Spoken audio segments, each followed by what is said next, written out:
ஓம் விராட்டு சுப்பிரமணிய நமக, ஓம் காயத்ரி தேவியை நமக. அனைவருக்கும் அன்பான வணக்கம். நான் உங்கள் மணிகண்டன் பேசுகிறேன், மதுரையிலிருந்து. விஸ்வகர்ம ஜோதிடத்தில் இன்று நாம் பார்க்க போவது ஒரு மிக முக்கியமான பதிவு. அதாவது 2025ஆம் ஆண்டு நடைபெறக்கூடிய ராகு கேது பெயர்ச்சி பலன்கள் மற்றும் குரு பகவானுடைய பெயர்ச்சி பலன்கள். அந்த வகையில் இந்த பதிவில் மேசராசிக்கான பலன்களை நாம் பார்க்க போகிறோம். மேசராசி அதாவது வீரமும் விவேகமும் கொண்ட மேசராசிக்காரர்கள் தான் இருக்கக்கூடிய இடத்தில் தான் தலைமைத்துவம் பெற்றிருக்க வேண்டும் என்கின்ற எண்ணம் அதிகமாக கொண்டவர்கள்.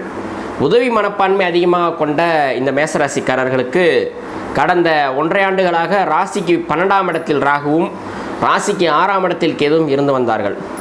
இவர்கள் தற்போது வருகின்ற ஏப்ரல் மாதம் 26ஆம் தேதி 12ஆம் இடத்திலிருந்து 11ஆம் இடமான கும்பராசிக்கும் 6ஆம் இடத்தில் இருக்கக்கூடிய கேது பகவான் பயிற்சியாகி 5ஆம் இடமான சிம்மத்திற்கும் வரப்போகிறார்கள்.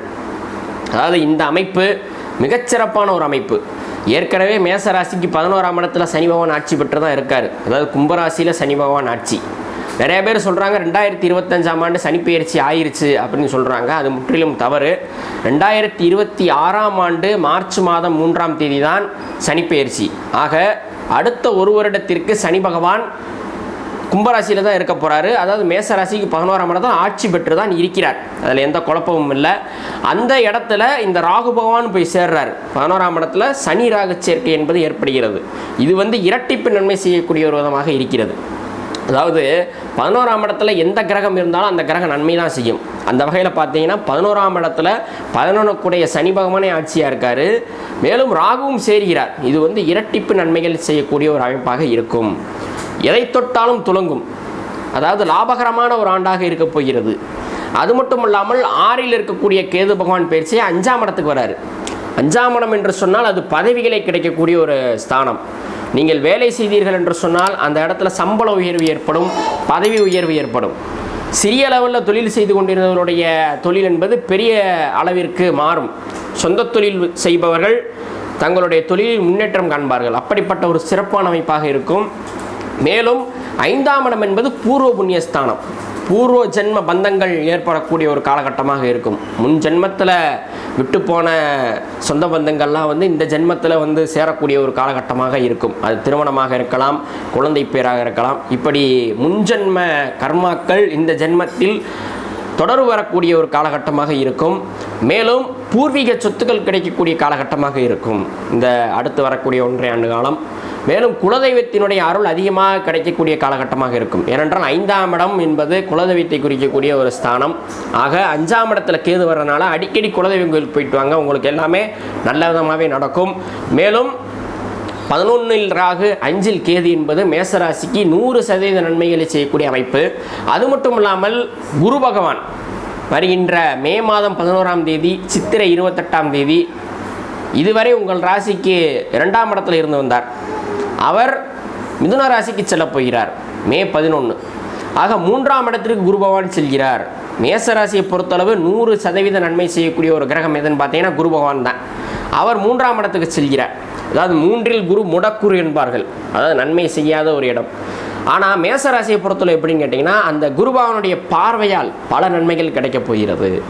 3ஆம் இடத்தில் இருக்கக்கூடிய குரு பகவான் தன்னுடைய 5ஆம் பார்வையால் உங்கள் ராசிக்கு 7ஆம் இடத்தை பார்க்கிறார். 3ல் இருக்கக்கூடிய குரு பகவான் தன்னுடைய 7ஆம் பார்வையால் உங்கள் ராசிக்கு 9ஆம் இடத்தை பார்க்கிறார். 3ல் இருக்கக்கூடிய குரு பகவான் தன்னுடைய பார்வையால் 9ஆம் பார்வையால் உங்கள் ராசிக்கு 11ஆம் இடத்தை பார்க்கிறார்.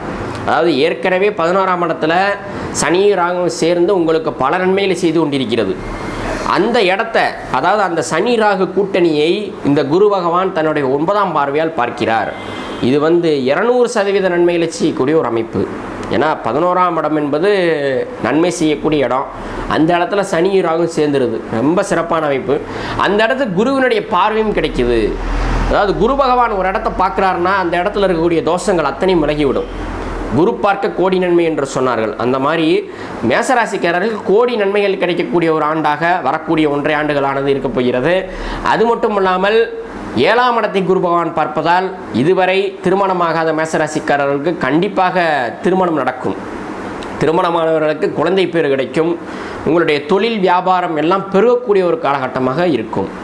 அது மட்டும் இல்லாமல் உங்கள் ராசிக்கு 9ஆம் இடத்தை குரு பகவான் பார்ப்பதால் தந்தை வழி சொத்துக்கள் கிடைக்கக்கூடிய ஒரு காலகட்டமாக இருக்கும். உங்களுக்கும் உங்கள் தந்தைக்கும் இடையான நட்புறவு என்பது சுமூகமாக இருக்கும். இது வரைக்கும் பிரச்சனை பண்ணிக்கிட்டு இருந்தவங்களாம் ஒன்று சேர போகிறாங்க. அப்படிப்பட்ட ஒரு அமைப்பு. தந்தை வழி சொந்த பந்தங்களிடையே இருந்த முன்பின் விரோதங்கள் எல்லாம் விலகப் போகிறது. ஒரு சிறப்பான ஒரு காலகட்டமாக மாறப்போகிறது. எல்லாருமே உங்கள்கிட்ட கைகூடி வரக்கூடிய ஒரு நட்புறவை நாடக்கூடிய ஒரு காலகட்டமாக இருக்கும். முன்னாடிலாம் பார்த்தீங்கன்னா உங்கள்கிட்ட சண்டை போட்டுக்கிட்டு இருந்தவங்களாம் இந்த காலகட்டத்தில் வந்து பேசக்கூடிய ஒரு காலகட்டமாக இருக்கும். அதாவது மேசராசிக்காரர்கள்ட்ட அனைவரும் அரவணைத்து செல்லக்கூடிய ஒரு காலகட்டமாக இருக்கும். நீங்களும் அரவணைச்சு போவீங்க, உங்களையும் மற்றவங்க அரவணைச்சு போவாங்க. அப்படிப்பட்ட சுமூகமான ஒரு காலகட்டமாக வரக்கூடிய 1.5 ஆண்டுகளானது இருக்க போகிறது. ஒட்டுமொத்தத்தில் பார்த்தால் இந்த ராகு கேது பெயர்ச்சி, குரு பெயர்ச்சி இரண்டுமே மேசராசிக்கு பலவித நன்மைகளை செய்ய போகிறது. பணமழை பொழிய போகிறது. குறிப்பாக அதுதான். ஏன்னா 11ஆம் இடத்தை குரு பார்க்குறாரு. மிகச்சிறப்பான ஒரு யோகம், மிகச்சிறப்பான ஒரு நன்மை நடக்கப் போகிறது. அதனால் மேசராசிக்காரர்கள் செவ்வாய்க்கிழமை தோறும் முருகப்பெருமான் வழிபாடு செய்து வந்தால் எல்லா விதமான நன்மைகள் கிடைக்கும் என்பது 100% உண்மை.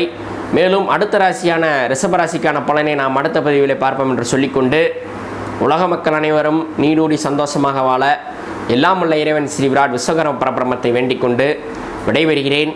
நன்றி, வணக்கம்.